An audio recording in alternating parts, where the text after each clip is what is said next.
Buenas tardes, profe, compañeros. Voy a hacerles la sustentación del ejercicio número 6 de la materia de balance y energía. Soy Janet Cerón y estoy matriculada en el SEAD Popayán de la UNAD en la carrera de Ingeniería de Alimentos. La idea de hoy es la aplicación de los conceptos definidos durante toda la materia. Bien, el primer ejercicio define: para conservar un alimento se requiere disminuir su humedad desde 80 hasta el 40% en peso base húmeda. Para ello se usa un equipo de secado que funciona a una presión nanométrica de 14.4 kilos de presión y se encuentra ubicado en la ciudad donde la presión atmosférica es de 128,9 kilos de presión. Dice que si al secado entran 5.000 kilogramos húmedos de alimento que poseen un calor específico de 0,842, realizar unos cálculos que tienen que ver con termodinámica. Bien, lo primero que hice fue hacer el gráfico, el diagrama, para poder identificar las masas. La información que tenía son la masa 1 que se ingresa el alimento, 5.000 kilogramos, con una humedad del 80%. Tenemos también como dato la salida de agua, que es la masa 2, que no sabemos de cuánto se trate, pero que indicaría que no hay material seco por esta salida, o sea que Y1, que corresponde a material seco, pues no estaría en 0, mientras que X2, ahí es Y2 y X2, corresponden a todo el material húmedo. Sin embargo, a la salida del alimento quedan restos de humedad por un 40% del total y hay una base finalmente seca del 60%.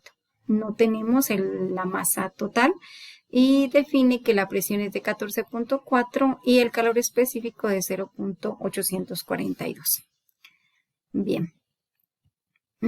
Lo primero que se hizo fue el balance de la ecuación de balance.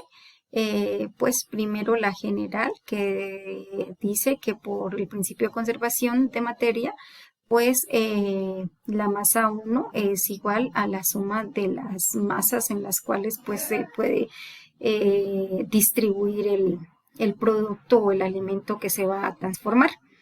De esa manera, entonces, también hacemos el cálculo de las ecuaciones, ya que son específicas, y para eso, pues planteamos que M1 por X1 es igual a M2 por X2 más M3 por X3, que sería la cantidad de humedad y la masa. Bien, haciendo un cálculo de los valores para calcular la masa 3, encontramos que si la cantidad de agua del producto es del 0.80, significa que la masa de agua serían de 4.000 kilogramos, y que lo cual nos dejaría como resultado que habrían 1.000 que son de alimento, pero de todas maneras ese alimento tiene otra base de humedad de un 40%. De esa manera nosotros encontramos que al final tenemos una base de humedad de 3.600 kilogramos, por lo cual la masa 2 correspondería a ese valor. ¿Por qué no a los 4.000? Pues porque al final, como vimos en el ejercicio, el alimento también sale todavía con algo de humedad. Bien, de esa manera calculamos la masa 2 y luego haciendo la resta de la masa 1 menos la masa 2, pues encontramos la masa 3. La cantidad de agua evaporada, pues ya la teníamos definida. Es la que sale por una de las corrientes, que es de 3.600 kilogramos, y queda otra que sale en el alimento.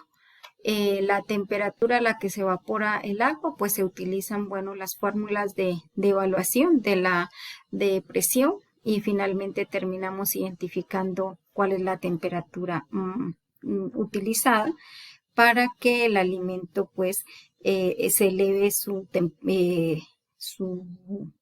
temperatura. Bien, el calor requerido para calentar el alimento pues se hace con base en el calor específico, que ya tenemos los datos y la masa y el gradiente de temperatura que cambian, ¿no es cierto? Eso nos permite evaluar y empezar a determinar cuáles son los calores que se requieren tanto para evaporar el agua como para calentar el alimento. Finalmente, igual siguiendo la indicación de que la energía no se crea ni se destruye, pues tenemos que el calor total debe ser igual al calor utilizado en las diferentes fases de cambio de temperatura y de cambio de fase del alimento y del agua, más bien del agua. Bien, al final, de acuerdo a lo indicado, se elaboró el cuadro donde resumimos los datos encontrados una vez realizado el ejercicio. El segundo ejercicio ya es una reacción química que genera pues cambios, ¿no es cierto? Entonces identificamos que vamos a colocar propano más oxígeno y generamos dióxido de carbono y agua. Bien, la idea entonces es que un reactor se alimenta con una mezcla de oxígeno y propano. El oxígeno se encuentra en exceso y la conservación de la reacción es del 70% a la salida del reactor. Se identifican mediante un análisis 25 moles de gas carbónico y 40 moles de oxígeno. Tengamos en cuenta acá que generalmente el oxígeno proviene pues del aire, ¿no? Bien, se hace los cálculos de estequiometría y se establece el balance de la ecuación inicialmente como está planteada, logrando mostrar de esta manera pues que las mismas cantidades de gramos de las dos sustancias que se mezclan para luego generar el dióxido de carbono y el agua, pues en la misma cantidad salen en la reacción. Como se plantea que hay solamente un 70% del total del producto inicialmente mezclado, se utiliza, el otro sale pues en total. Es necesario pues tomarlo en cuenta para poder calcular la cantidad de moles que se requiere. Recordemos que en este caso una mol de propano equivale a 44 gramos del mismo gas. Considerando que se requiere una mol de propano para producir 3 de gas carbónico, tenemos entonces que debemos calcular cuánto requerimos para producir 21 moles, que es lo que al final se observa.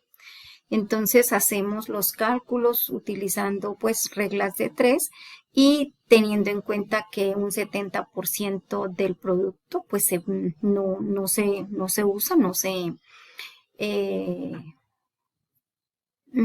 sí, sale igual como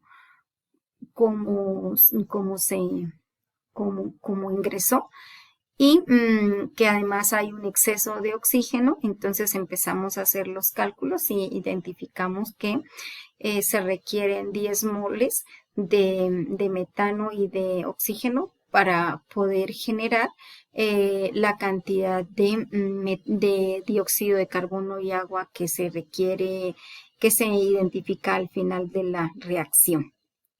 Como pueden ver, pues esta ecuación no es exacta porque el valor de dióxido de carbono y de agua corresponde solamente con el 70% del valor de oxígeno que se generó.